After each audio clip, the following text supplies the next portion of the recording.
хочу маленькую собачку. Круто! Посмотрите, какой малыш!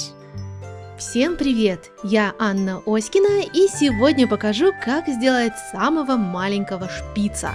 После того, как я сделала хаски, многие просили слепить и другие породы собак. И ваш выбор – очаровательный белый померанский шпиц. Как здорово! Теперь у меня 2 собаки! Это маленький белый малыш. У него пушистая шерсть, милый розовый язычок и забавный загнутый хвостик. И я уверена, что он подарит радость и моим куклам, и вам. Ставь лайк, если тебе понравился этот щенок, ведь он милашка. А в комментариях напиши, что еще мне сделать для вас. И возможно, именно твой запрос попадет в мое новое видео. Подписывайся на мой канал, чтобы не пропустить. Но переходим же скорее к мастер-классу. Для работы мне понадобится белая и черная полимерная глина Фима. И я нарисовала эскиз собачки карандашом, чтобы не ошибиться с размером. Этот эскиз вы можете скачать в моей группе ВКонтакте, ссылку я оставлю в описании под видео. Отрезаю небольшие кусочки от зубочисток, чтобы сделать каркас лап.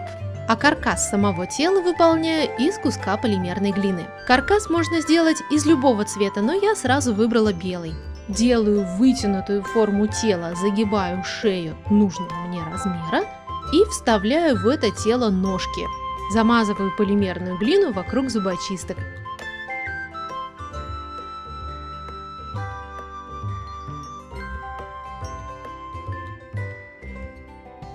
Вот такой каркас отправляю запекаться на 20 минут при температуре 110 градусов. Пока каркас запекается, делаю мордочку. Очень удобно лепить на какой-нибудь вытянутой форме, например, на перевернутой рюмочке. Шарик нужного размера расплющиваю на поверхности. Затем подставляю еще один шарик сверху, который станет мордочкой. Примазываю мордочку к основной морде.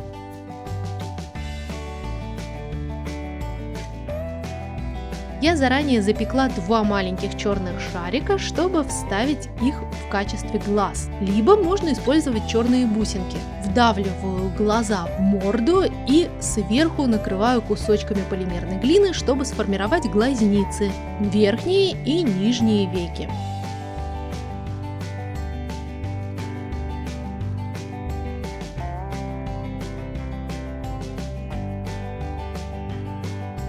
Аккуратненько спицей прорабатываю поверхность, и чтобы глаза получились ровные.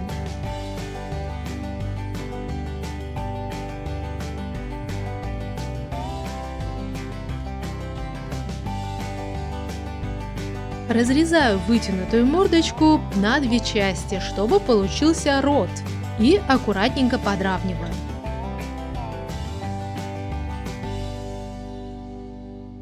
Беру черную художественную пастель и окрашиваю внутреннюю часть рта черным цветом.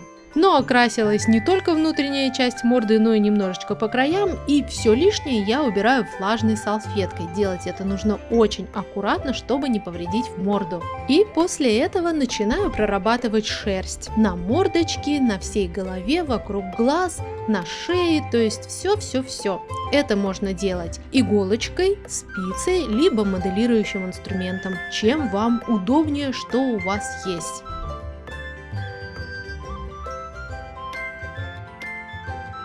Когда сделала шерсть на мордочке, катаю маленький черный шарик и размещаю на место носа. После чего иголочкой подравниваю носик и придаю ему форму непосредственно носа.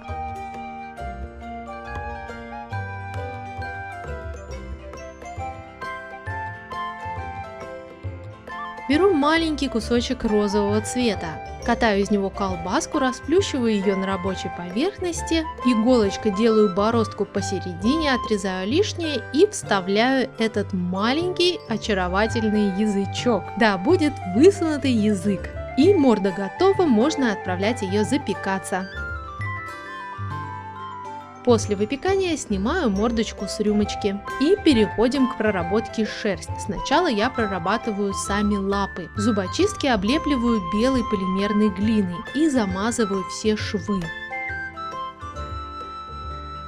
Нужно не забыть про маленькие лапки. Катаю маленькие шарики и прикрепляю впереди каждой лапы. Аккуратненько присоединяю их к лапам и замазываю швы.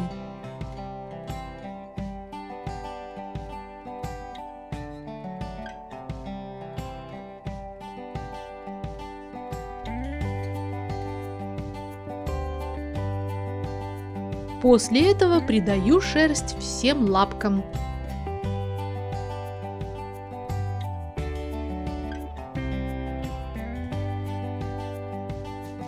Вот так должно получиться. Отправляю фигурку запекаться, достаточно 10 минут.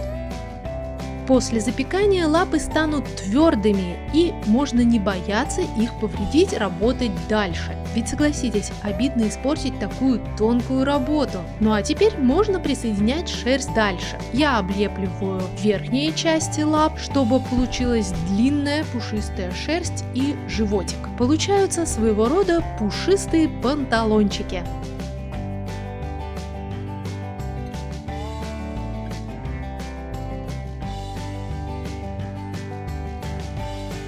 Очень аккуратно прорабатываю шерсть, делая небольшие засечки.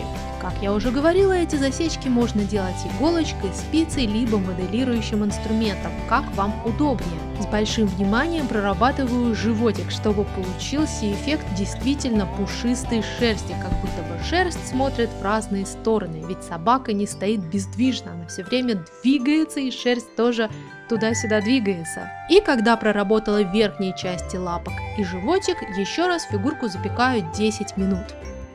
Ну а после повторного запекания можно прорабатывать уже верхнюю часть собаки, самую длинную, самую пушистую шерсть. Это голова, шея, спинка и хвостик.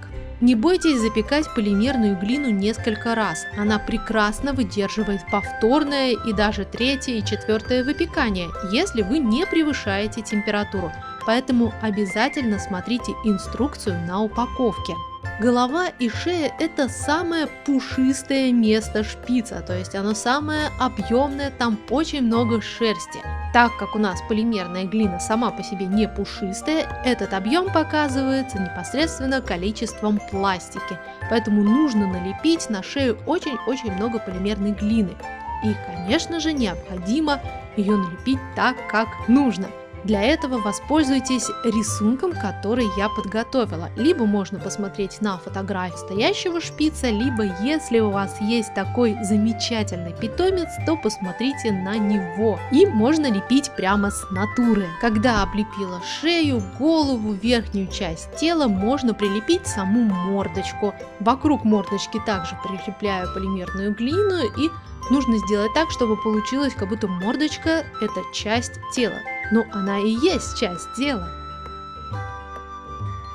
Катаю небольшие капельки и присоединяю сверху с двух сторон. Эти капельки станут ушками. Примазываю их к телу и аккуратненько прорабатываю шерстку. Ну и когда набрали основные формы шпица, вы видели, как я это делала, можно приступать к проработке деталей, к проработке шерсти. Здесь очень удобно держать за лапы, за носик, за мордочку, чтобы не повредить ту шерсть, которую вы уже выполняете, чтобы не оставлять отпечатков пальцев, чтобы не прижать ничего. Именно этим и важно было поэтапное выпекание, чтобы можно было аккуратненько выполнить всю фигурку. Также обращайте внимание на направление роста шерсти шпица. Шерсть не растет как попало, она все-таки растет сверху вниз. Поэтому от головы эти засечки должны идти вниз, вокруг шеи, затем переходят на спинку, и от спинки в разные стороны также шерсть и эти засечки идут в разные стороны вниз по телу, по бокам собаки. Если вы сделаете правильное направление шерсти, то собачка получится очень даже реалистичной. Шерсть будет похожа на настоящую.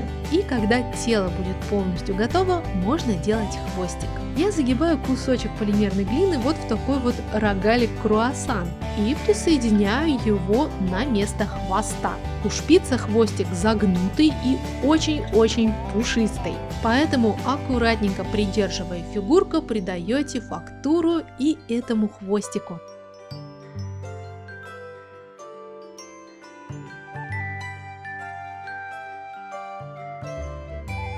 Вот такая фигурка у меня в результате получается. Вот такой проработанный хвостик. И когда фигурка полностью готова, можно отправлять ее запекаться. И самое последнее запекание 30 минут при температуре 110 градусов. Итак, малыш шпиц готов. Я очень рада, что вы оставляли этот запрос, потому что делать эту веселую собачку было очень интересно. Он получился по-настоящему озорной, маленький и очень милый. И мне кажется, у моих кукол уже формируется самый настоящий зверинец. Кошки, собаки. Кого еще здесь не хватает? Пишите ваши предложения в комментариях, и я уже буду выбирать и думать, что еще сделать, что еще вам показать. Очень надеюсь, что вам нравятся мои мастер-классы, понравилось это видео. Если это так, то обязательно ставьте лайки, поддержите меня и мой зверинец. Подписывайтесь на мой канал, нажимайте на колокольчик, чтобы не пропустить новые видео. Ведь возможно, что в следующем мастер-классе окажется именно ваш запрос. Желаю вам творческих успехов, вдохновения и неизменно прекрасного настроения. До новой встречи!